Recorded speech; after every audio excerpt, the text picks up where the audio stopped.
जी तो आज हम चैप्टर नंबर 1 में जो एक्सरसाइज 1.1 है उसको हम सिंप्लीफाई करेंगे। तो आप तरीका सीखें क्योंकि पेपर तो एसएलओ बेस आते हैं, स्टूडेंट लर्निंग आउटकम्स आते हैं। तो मैथमेटिक्स का ये उसूल है कि आप मेथड सीखो, बाकी सारे क्वेश्चन उसी तरह से होंगे। अब मैं आपको चंद एक्सरसाइज के दो दो तीन तीन क्वेश्चन कराता हूँ, बाकी जो है ना वो आप फिर खुद कर लें, यानी वो आप कर सकते हो। पहले आप मेथड सीखो। तो पहला क्वेश्चन है which of the following are square and which are rectangular matrices. यानी ये जो हमारे साथ जो मैट्रिसेस है दो, इनमें से कौन सा रेक्टेंगुलर है और कौन सा स्क्वायर है। तो मैंने आपको प्रीवियस लेक्चर में सिखाया था कि स्क्वायर मैट्रिक्स वो होगा जिसमें कॉलम और रो, यानी रो और कॉलम की तादाद बराबर हो तो वो स्क्वायर मैट्रिक्स होगा। जिसमें रो और कॉलम की तादाद बराबर ना हो तो वो हमारे साथ रेक्टेंगुलर मैट्रिक्स होगा। तो जी इसका सॉल्यूशन स्टार्ट करते हैं। सॉल्यूशन आप देखें, यहां पर ये मैट्रिक्स मैं दोबारा लिखता हूं, A इज इक्वल टू 2 3 0 5। अब देखें मैं यहां पर देखूंगा कि नंबर्स ऑफ रो, तो इसमें कितने रो हैं, देखिए ये 1 ये 2, दो रो हो गए। यहां पर मैं देखूंगा कि नंबर्स ऑफ कॉलम, इसमें कितने कॉलम है, 1 2, दो कॉलम है। तो 2 इज इक्वल टू 2, ये दोनों बराबर हो गए ना। तो जब दो और दो रो और दो कॉलम बराबर हो गए तो हम यहां पर कह सकते हैं कि it is a square matrix. तो ये हमारे साथ कौन सा मैट्रिक्स होगा, स्क्वायर मैट्रिक्स होगा। इसके बाद आप दूसरी मैट्रिक्स की तरफ देखें, बी हमारे साथ एक मैट्रिक्स है। इसको जब मैं सॉल्व करूंगा तो देखें हमारे साथ ये तरीका है कि बी हमारे साथ एक मैट्रिक्स है जो कि बराबर है 6 3 1 1 5 2। तो मैं यहां पर यही लिखूंगा कि नंबर्स ऑफ रो, ये हमारे साथ बराबर है, इसमें कितने रो है, 1 2, दो रो हो गए। यहां पर मैं लिखूंगा कि नंबर्स ऑफ कॉलम, कॉलम कितने हैं, 1 2 3, तीन कॉलम है। क्या दो तीन के बराबर है, नहीं है ना। तो हम यहां पर लिखेंगे कि it is a rectangular matrix. ये हमारे साथ कौन सा मैट्रिक्स होगा, रेक्टेंगुलर मैट्रिक्स होगा। ये हमारे साथ हो गया ये दो क्वेश्चन। अब इसके अलावा जो भी क्वेश्चन है वो आप खुद इसी मेथड से जो है ना आप हल कर सकते हो।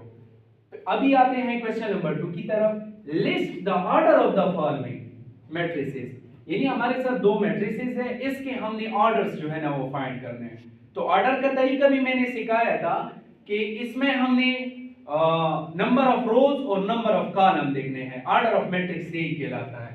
तो हम यहां पर लिखते हैं कि सॉल्यूशन इसका क्या होगा, ए मैट्रिक्स है हमारे साथ 1 2 -1 3 4 2, ये हमारे साथ हो गया। मैं यहां पर लिखता हूं कि ऑर्डर ऑफ मैट्रिक्स हमारे साथ बराबर होगा। अब इसमें कॉलम की रो की तादाद कितनी है, तो ये देखिए 1 2, तो मैं यहां पर लिखूंगा कि नंबर्स ऑफ रो, वो नंबर ऑफ रो मैंने कहा था कि हम किस चीज से डिनोट करते हैं, m से।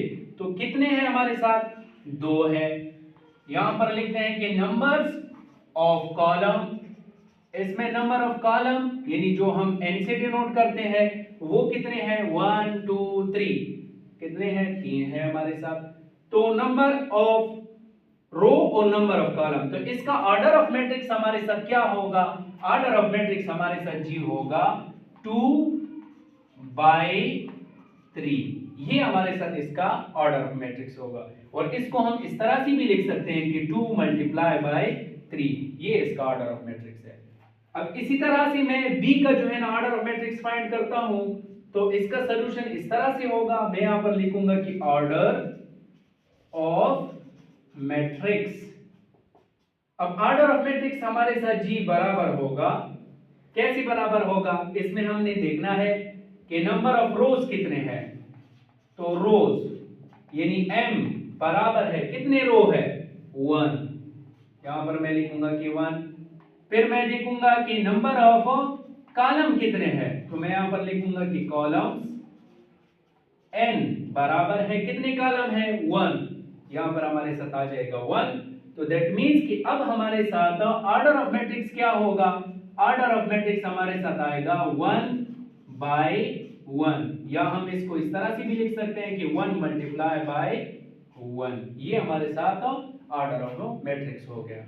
अब आते हैं क्वेश्चन नंबर 3 की तरफ। इफ ए हमारे साथ एक मैट्रिक्स है, इसमें हमने find a12 a23 a32 a31 a43 और a13, तो ये हमने फाइंड करना है। तो इसका तरीका क्या है, आपने सॉल्यूशन में ये लिखना है, हमारे साथ जी आ गया, ये मैट्रिक्स दोबारा लिखो, A इज इक्वल टू ये मैट्रिक्स 3 -2 2 -3 2 5 1 4 -4 0 5 6, ये हमारे साथ मैट्रिक्स हो गया।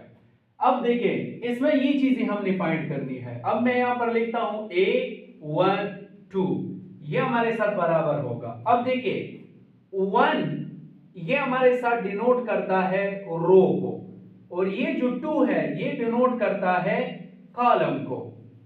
तो इसका मतलब क्या है कि फर्स्ट रो सेकेंड कॉलम में जो नंबर है वो हमारे साथ A12 होगा, यानी first row second column. First row तो हमारे साथ ये है ना, ये हमारे साथ फर्स्ट रो हो गया, और सेकेंड कॉलम हमारे साथ ये है, तो यहां पर कौन सा नंबर आ गया, ये 2। तो A12 किस चीज के बराबर होगा, 2 के बराबर होगा। इसी तरह से मैं A23 2 से मुराद क्या है, रो है, 3 से मुराद क्या है, कॉलम है। तो A23 का मतलब ये है कि second row third column, second row हमारे साथ ये है, थर्ड कॉलम हमारे साथ ये है, तो दैट मींस कि कौन सा नंबर आ गया, ये 0। तो मैं यहां पर क्या लगाऊंगा, 0। इसके बाद हमारे साथ क्या है, A32 3 से मुराद क्या है, रो, 2 से मुराद क्या है, कॉलम। मतलब क्या है कि third row 2 column, third row हमारे साथ ये है, और सेकंड कॉलम हमारे साथ ये है, तो नंबर क्या आएगा 1, ये हमारे साथ जी हो गया 1। इसके बाद हमारे साथ आता है A31 ये हमारे साथ बराबर है, 3 से मुराद रो है और 1 से मुराद कॉलम है। तो A31 का मतलब क्या है कि थर्ड रो, ये हमारे साथ थर्ड रो है, थर्ड रो फर्स्ट कॉलम हमारे साथ ये है, थर्ड रो फर्स्ट कॉलम, तो नंबर क्या आ गया 2, ये हमारे साथ 2 हो गया। बाकी जो है ना आप खुद कर ले, कमेंट बॉक्स में कमेंट कर ले कि A43 किस चीज के बराबर होगा और A13 किस चीज के बराबर होगा, कमेंट सेक्शन में कमेंट कर ले। नंबर 4 है कि कौन से मैट्रिक्स जो है ना आपस में बराबर है, इक्वल है। तो इक्वल का तरीका मैंने बताया था, वो आप प्रीवियस लेक्चर देख ले, तो वो वाला क्वेश्चन आप कर सकते हो, बहुत ही इजी है। क्वेश्चन नंबर 5 की तरफ आते हैं कि लेट ए हमारे साथ एक मैट्रिक्स है, बी भी हमारे साथ एक मैट्रिक्स है। अब दो मैट्रिक्स से हम u v और w इसके वैल्यूज कैसे निकालेंगे।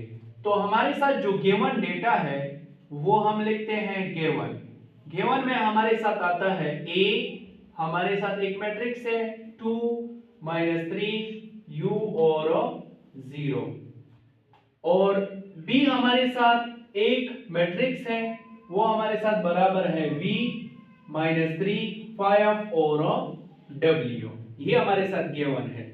अब रिक्वायर्ड हमने मालूम क्या करना है, रिक्वायर्ड हमारे साथ क्या है, रिक्वायर्ड है जी u किस चीज के बराबर है, v किस चीज के बराबर है, और w हमारे साथ किस चीज के बराबर है, ये हमने फाइंड करना है। तो आप देखें अभी सॉल्यूशन को, तो सॉल्यूशन बहुत ही इजी है कि इफ देखें if 2 matrices are equal, then we compare the corresponding elements